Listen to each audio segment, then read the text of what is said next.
படிக்கிற ஒரு பொண்ணு டாய்லெட் வசதி சரியா இல்லாம ஒரு அவசரத்துக்கு காட்டு பக்கம் போய் ஒதுங்கினாங்களே, என்னாச்சு? இந்த உலகத்தை விட்டே போயிட்டாங்க. அதுக்கு என்ன பதில் சொல்ல போறீங்க? இந்த பிள்ளைங்களை உங்களால திருப்பி கொடுக்க முடியுமா சார்? வணக்கம் சிஎம் சார்.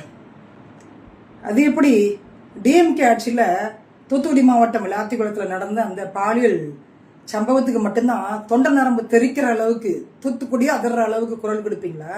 13 நாள் தான் இருக்கு நீங்க ஆட்சி பொறுப்பேற்று. நூற்றுக்கணக்கான குற்றச்சம்பவங்கள் நடந்துருச்சு.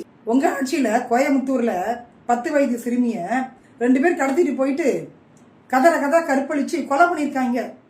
இப்ப மாண்புமிகு முதலமைச்சர் விஜய் என்ன பதிவு செய்திருக்கிறாரு அப்படின்னா, மனிதநேயமற்ற மன்னிக்க முடியாத குற்றச்சம்பவங்கள்ல ஈடுபடுறதெல்லாம் நம்ம சமூகத்துல ஒருபோதும் நம்ம ஏத்துக்கவே முடியாது அப்படின்னு பதிவு செய்திருக்காப்ல. அது என்னமோ தெரியல, டிஎம்கே அண்ணா டிஎம்கே எல்லாம் வெத்தலை பார்க்க வச்சு கூப்பிட்டாங்க போல தெரியுது. எங்க பெண்களை வந்து பாலியல் பலாத்காரம் பண்ணுங்கன்னு கூப்பிட்ட மாதிரி இப்ப மாண்புமிகு முதலமைச்சர் விஜய் அவர்கள் இந்த சம்பவத்துல நாங்க ஏத்துக்க முடியாதுன்னு சொன்னாங்களாம்.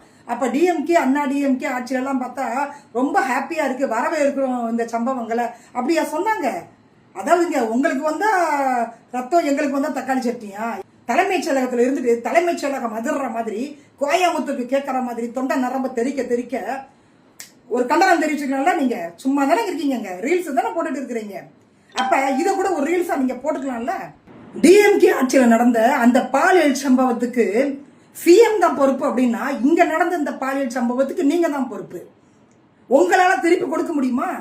முன்னாள் முதலமைச்சர் ஸ்டாலினால திருப்பி கொடுக்க முடியாது, உங்களால திருப்பி கொடுக்க முடியுமா? பெண்களுக்கு பாதுகாப்பு கொடுப்பேன்னு சொல்லி குட்டீஸ் எல்லாம் ஏமாற்றி ஆட்சியை பிடிச்ச நீங்க பெண்களுக்கும் பாதுகாப்பு கொடுக்கல, குட்டீஸுக்கும் பாதுகாப்பு கொடுக்கல. அதற்காக தார்மீக பொறுப்பேற்று பதவி விலகிக்கணும் நேரத்துக்கு.